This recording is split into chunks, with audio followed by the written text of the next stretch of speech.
Bienvenue à votre Clic Info du 5 juillet 2024. Pour vous cette semaine,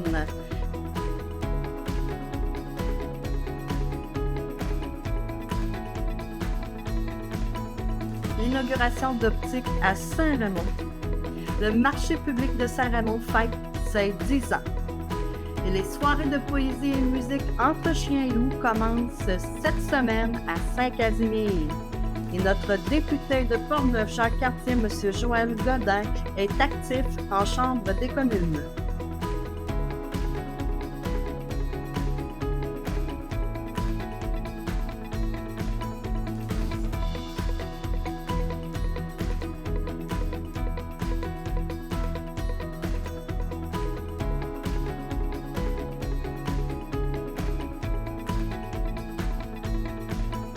Nous sommes allés jeudi dernier à l'inauguration de Optique à Saint-Raymond.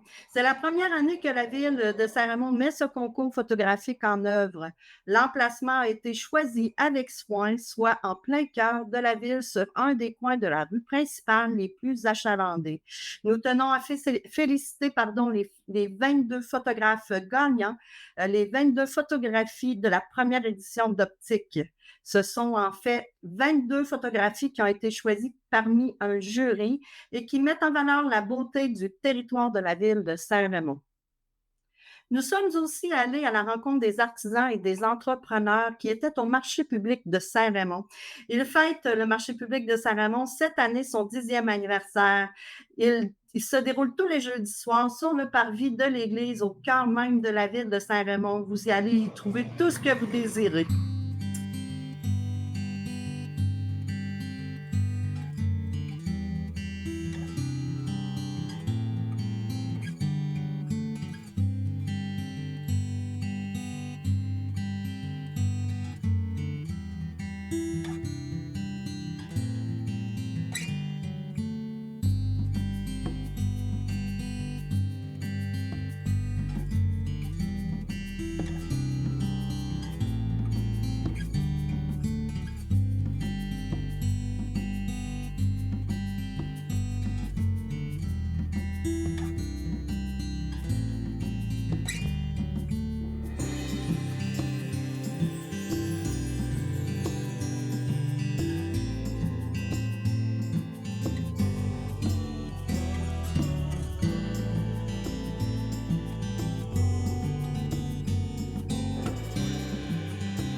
Mercredi, le 3 juillet, a été la première soirée de Entre chiens et loups à Saint-Casimir, des soirées de poésie et de musique qui sont là toutes les semaines dans cette belle municipalité. Voici pour vous un extrait de la soirée riche en émotions puisque M. Léo Denis Carpentier présentait au public son premier recueil de poésie et par la suite, la musique battait son comble avec M. Denis Côté. Chers amis, quelques mots sur notre artiste Léo Denis. Inspiré dès son jeune âge par son voisin de quartier qu'il n'a jamais rencontré, le grand poète Alain Grandbois, qui est né en 1900 et qui est décédé en 1975. Léo écrit depuis son adolescence. Et là, on voit, là, il a les cheveux plus blancs. Donc, il écrit des poèmes, des récits, inspirés ou pas d'histoires vécues. Mais c'est la première fois qu'il nous livre le tout dans un recueil. La poésie éparse est répandue de tous côtés, dispersée, en désordre, et pour paraphrer un de ses mentors, M. Jacques Languérand, c'est aussi tripatif. Alors, place à Léo Denis et sa poésie éparse. Léo Denis, c'est à toi. Là, je sais que je vais me mettre dans le trouble avec mon compte de banque. Je veux vous emmener en voyage. Fait que si vous voulez venir, est-ce qu'il y en a qui sont déjà allés en Italie? Rome en particulier? Non? Alors, je vais vous demander de demeurer sur votre chaise. Ne cherchez pas la ceinture, vous ne pouvez pas vous attacher. Je vais vous ramener après. C'est un voyage tout inclus, tout compris, gratuit. Je ne vous demande rien. Juste me suivre à Rome, en Italie, en 170 après Jésus-Christ. C'est notre rêve.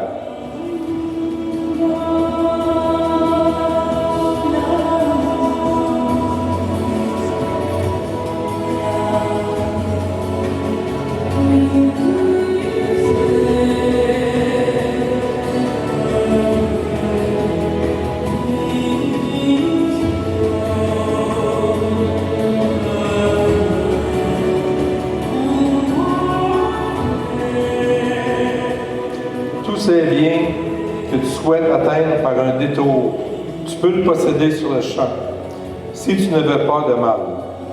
Je veux dire, si tu laisses de côté tout le passé, si tu te reposes pour l'avenir sur la providence, et si, te bornant au présent, tu le règles sur la pitié et la justice. Sur la pitié, afin de chérir ton lot, car c'est à toi que la nature le destinait, comme elle te destinait à lui. Sur la justice, afin que, librement et sans embâche, tu dises la vérité et agisses selon la loi et les valeurs en jeu. Ne te laisse pas entraver par la méchanceté, l'opinion ou la parole d'autrui, ni par les sensations de cette pauvre chair épaissie autour de toi. Ce sera l'affaire de la partie affectée. Marc Aurèle, empereur, philosophe et écrivain romain.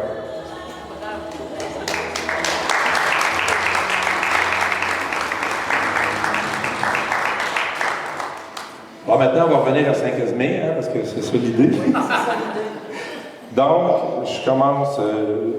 Je pense que j'ai le temps de tout lire, mais je ne parlerai pas de chaque poème. Fait que même, je vous demanderais de ne pas applaudir, mais de rester concentré. Puis si ça vous tente à la fin de m'applaudir, bien, vous le ferez.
Vous amusez, c'est le party qu'on fait ce soir. Hein? Oh, oui. Moi, ça me rappelle tellement de bons souvenirs. ici à la salle de Saint-Casimir, j'avais à peu près 14-15 ans, et puis Fernand Langlois, l'électricien de Saint-Casimir, venait me chercher à Sainte-Christine pour faire de la musique. Je ne sais pas s'il y en a qu'à l'époque qui étaient là. Moi, j'avais 14 ans, puis je suis né en 50. Alors, est-ce qu'il y a des gens qui étaient ici? Hein? Les gens ici, ils ont quel âge en moyenne? Venons demain, 50 ans et plus, là. 70 ans et plus. Venons demain, 80 ans et plus. Faites-vous lever la main. Ceux qui ont 90 et plus. Faites-vous lever la main. Notre député de Portneuf, Jean Cartier, M. Joël Godin, a été très actif dans le dernier mois à la Chambre des communes. Il a présenté premièrement une pétition pour la pêche du bar rayé dans le fleuve Saint-Laurent et la rivière Saguenay. Présentation de pétition.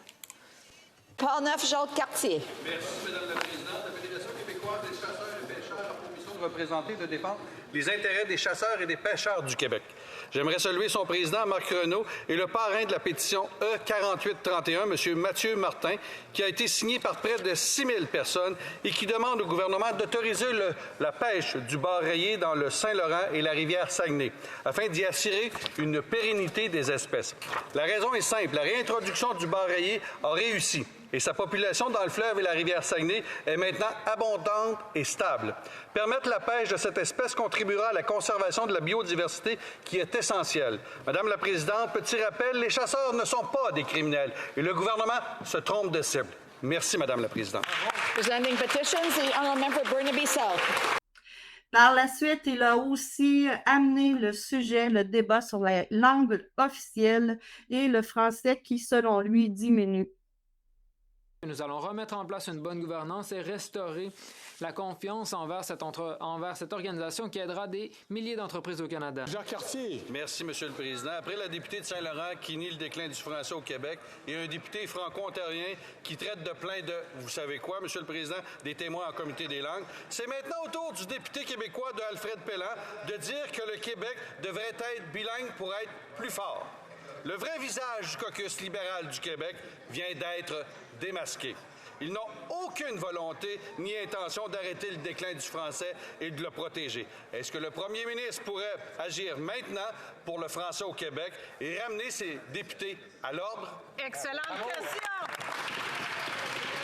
L'honorable ministre des Pêches et Océans. Non, mais merci, Monsieur le Président.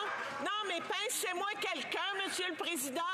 Quand j'entends mon collègue d'en face s'exprimer sur le français, le Parti conservateur puis des francophones du Québec qui m'ont accusé à moi ici en Chambre de parler en français puis de trop parler en français, Monsieur le Président. Puis maintenant, ça déchire sa chemise sur la place publique.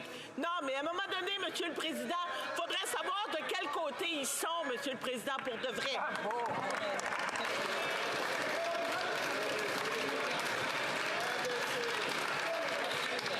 À l'ordre, s'il vous plaît. À l'ordre, s'il vous plaît. Pour vous aussi, une courte analyse des deux conseils de ville qui ont eu lieu en séance régulière au mois de juin pour ce qui est de la ville de Donnacona. Et le 29 mai, comme beaucoup d'entre vous, j'ai participé à la rencontre d'information de mes consorts qui s'est déroulée à la salle d'Amalie.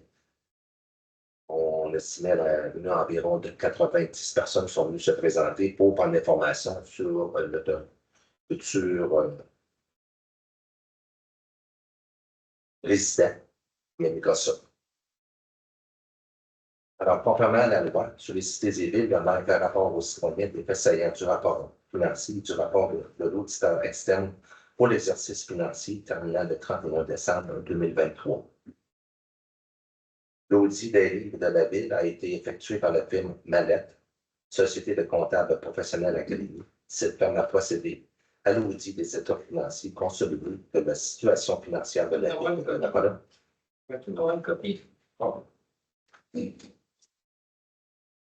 Alors, le rapport de l'auditeur externe, auditeur indépendant, conclut que de l'avis des auditeurs, les états financiers consolidés donnent dans tous les aspects significatifs une image fidèle de la situation financière de la ville de Donnacona et de ses organismes sous son contrôle au 31 décembre 2023, conformément aux normes comptables canadiennes pour le secteur public.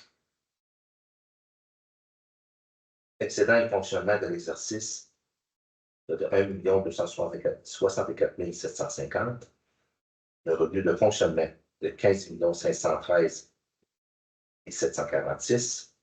Moins les charges sont en compte de l'amortissement, soit de 13 305 053, plus événements de conciliation à les fins fiscales, moins le remboursement de la dette long terme de la Ville, 583 682, moins le paiement comptable des immobilisations, 714 673, subtraction 74, plus les affectations de l'excédent accumulé de 189 880, plus les autres éléments incluant des coûts des TDR sur les terrains disponibles à la revente de 164 533, un excédent de fonctionnaire réaliste de 1 264 750.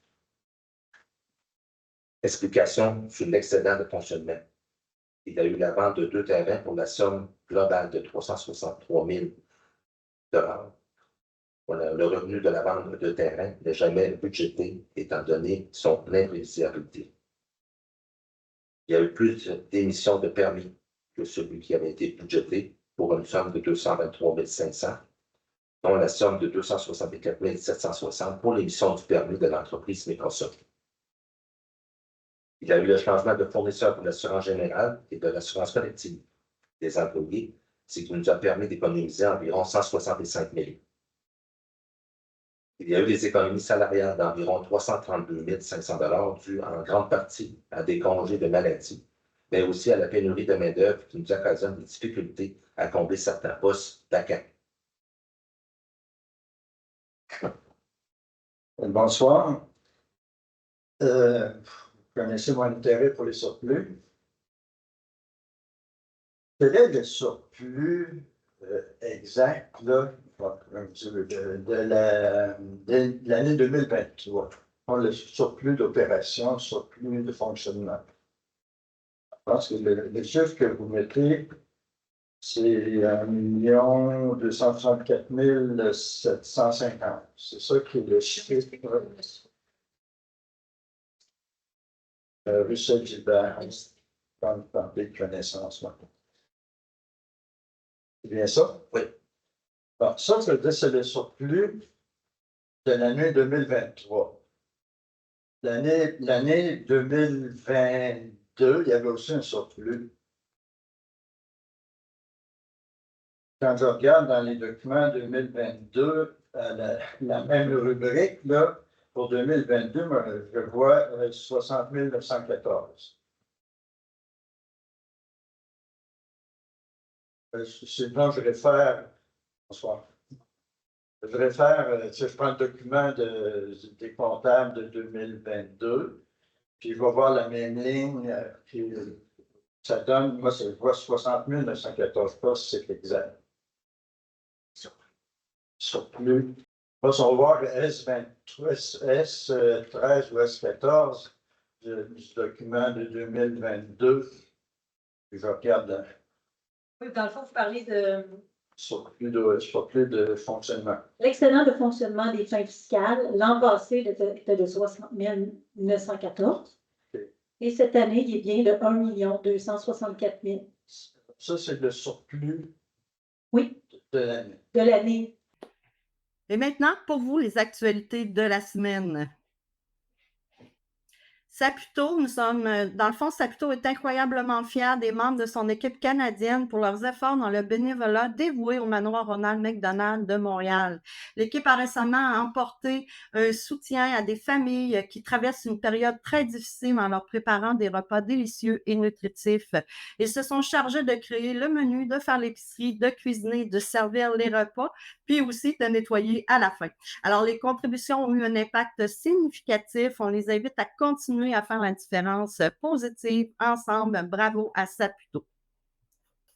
Le cerf-volant vous invite à aller jouer dehors. Alors, Bouge et Gigotte, c'est des activités de plein air pour faire bouger vos enfants de 0 à 5 ans, en compagnie, en fait, toujours d'un parent ou d'un grand-parent. Ça commence mardi, le 9 juillet, au terrain des loisirs et Centre des Roches dans le secteur Grondines. C'est au 500 chemin Sir Lomère-Gouin, de 9h30 à 11h. L'inscription est obligatoire. Vous pouvez le faire par courriel ou par téléphone. À Saint-Casimir, on a reçu des nouvelles du comité de consultation et d'organisation locale de la communauté. Une cathédrale est une œuvre d'art collective de M. Ken Follet. Alors, félicitations. On souligne la bienvenue à M. Étienne Dusablon, qui a été nommé membre du CCON à la réunion du 14 mai 2024. Il représente la Fondation du patrimoine. Il nous fait plaisir aussi d'annoncer à la population que M. Michel Tessier, qui est nouvellement retraité, a offert l'entretien, en fait, qui veut faire l'entretien du parterre de l'Église bénévolement. Alors, bravo, M. Tessier. Il invite les personnes intéressées à se joindre à lui pour arranger, décorer et avantager l'emplacement de l'église à proximité, en fait, de cette majestueuse église. C'est un site aussi grandiose où se trouve le monument des familles Souches qui a été dévoilé le 23 octobre 2022. C'est devenu, dans le fond, une place centrale. Ça inclut 18 tableaux aussi qui sont mis à jour, éclairés à l'énergie solaire, exposés en permanence depuis le 25 septembre 2022 d'Optique dans le fond Saint-Casimir. Ils affichent une facette parmi les plus beaux joyaux de la municipalité entre rivière et montagne. Alors, c'est le comité de consultation et organisation locale de la communauté de Saint-Casimir. De Chambault-Grondines, le 18 août, ça arrive en fait, c'est Festif Fraîche au domaine Hébert de Deschambault-Grondines. C'est un événement à noter. C'est aussi une fiesta latino qui vous attend au Parc des Anglais lors des petits mercredis avec Chico Band la semaine prochaine, le 10 juillet à 20h au Parc des Anglais. N'oubliez pas aussi que la ville de Donnacona s'apprête à vivre tout le mois de juillet au rythme des festivals. Alors, vous avez le festival Vintage Secousse et le festival du blues. On a eu l'annonce aussi de la Maison des jeunes de Saint-Raymond. Alors, la direction de la Maison des jeunes, les employés ont pris la décision de fermer temporairement. Le but premier était de recentrer les priorités tout en faisant une réorganisation des façons de faire pour permettre à l'équipe de mieux intervenir et d'intervenir efficacement. Alors, si tout va bien, la coordonnatrice et l'équipe d'animateurs-animatrices vont être de retour le 16 juillet prochain. Alors, on espère que le tout ouvrira. Les fêtes gourmandes de Neuville approchent et auront lieu du 22 au 25 août. C'est le temps d'acheter vos billets. Saint-Léonard Festif vous invite un samedi rock ta plage le 20 juillet. Alors, vous êtes tous invités à aller rocker votre plage au centre de vacances Lac-Simon dès 13h. Vous pourrez y entendre 5 groupes de musique. Pont-Rouge, ben n'oubliez pas, ça bouge tout l'été, du jeudi au samedi, sur la rue piétonne Fabrique A. Vous avez les jeudis de l'humour qui commencent toujours à 18h, puis vous avez plein de spectacles pour toute la famille. C'est vraiment un endroit à aller voir. Il y a Vacances en spectacle qui approche à grands pas. C'est 6 jours de musique gratuite pour tous les goûts. Ça a lieu du 22 au 27 juillet. C'est au Parc des Lions de Pont-Rouge. Tous les mercredis, vous pouvez aller danser country au jardin du 150e à Place Saint-Louis, au 189 rue du Pont. Alors, c'est à partir de 18h30. Tous les samedis, de 9h30 à 13h, vous avez le marché public qui est à la Maison des Riz à Pont-Rouge.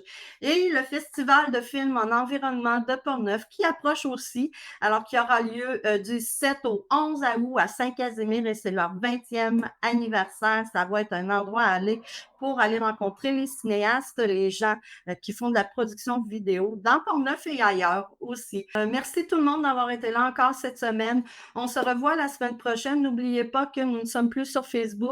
Alors, je vous invite à continuer à nous regarder en allant sur notre portail cliqueportneuf.tv ou tout simplement, vous pouvez télécharger notre application. Vous allez sur Apple Store ou Google Play Store et vous faites cliqueportneuf.tv, vous faites télécharger et le tour est joué. Vous allez voir toutes nos nouvelles à chaque fois qu'on va en mettre une. Je vous remercie beaucoup d'être là à chaque semaine avec nous. Ça nous fait tellement plaisir. Continuez à nous envoyer vos nouvelles. On va continuer à propager la bonne nouvelle. C'est gratuit. Ça nous fait plaisir. Merci beaucoup tout le monde. À la semaine prochaine.